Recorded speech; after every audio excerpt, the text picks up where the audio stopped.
Hi guys! For today's recipe video, magluluto ako ng espesyal na talong. Pasarapin natin lalo ang luto ng talong. Una guys, ilaga muna natin yung talong ng ilang minuto. Ayan guys, luto na yung talong. Iset aside muna natin siya. Maghiwa naman tayo ng bawang at sibuyas. Pagkatapos natin maghiwa ng bawang at sibuyas, magpainit naman tayo ng mantika sa kawali. Pagkatapos, igisa na natin yung bawang. Sunod naman ang sibuyas. Pagluto na yung bawang at sibuyas, ilagay naman natin yung tuna. Isang lata ng tuna pala yung ginamit ko dito guys.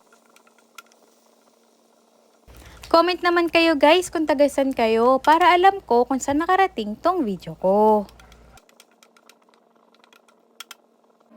Ayan guys, pagkaluto na yung tuna, hiwain naman natin yung talong. Hiwain natin ng paganyan yung talong kasi lalagyan natin yan ng palaman. O diba, special na special yung talong natin ngayon.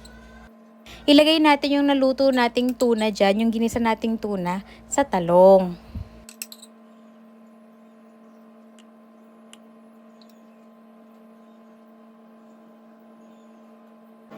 Pagkatapos guys, mag-scramble na rin tayo ng isang itlog.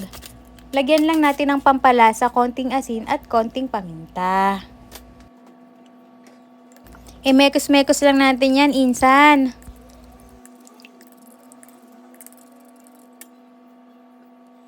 After natin i-mekos-mekos guys, ilagay na natin yung dalawang talong. Dalawa lang pala yung talong na niluto ko kasi ako lang naman yung kakain yan.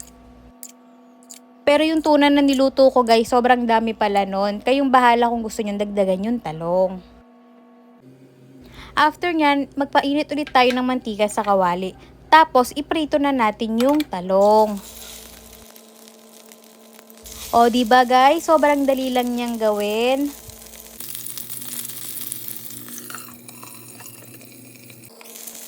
Pagkaluto ng isang side guys, baliktarin naman natin siya. Takpan natin kasi matilamsik guys.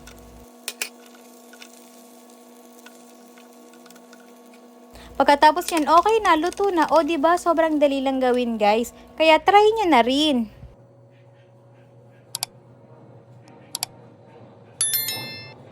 Mas masarap guys kung lalagyan natin siya ng liquid seasoning or ketchup. Kayong bahala guys. Pwede rin naman toyo or kamatis. Kayong bahala guys kung anong gusto nyong sausawan.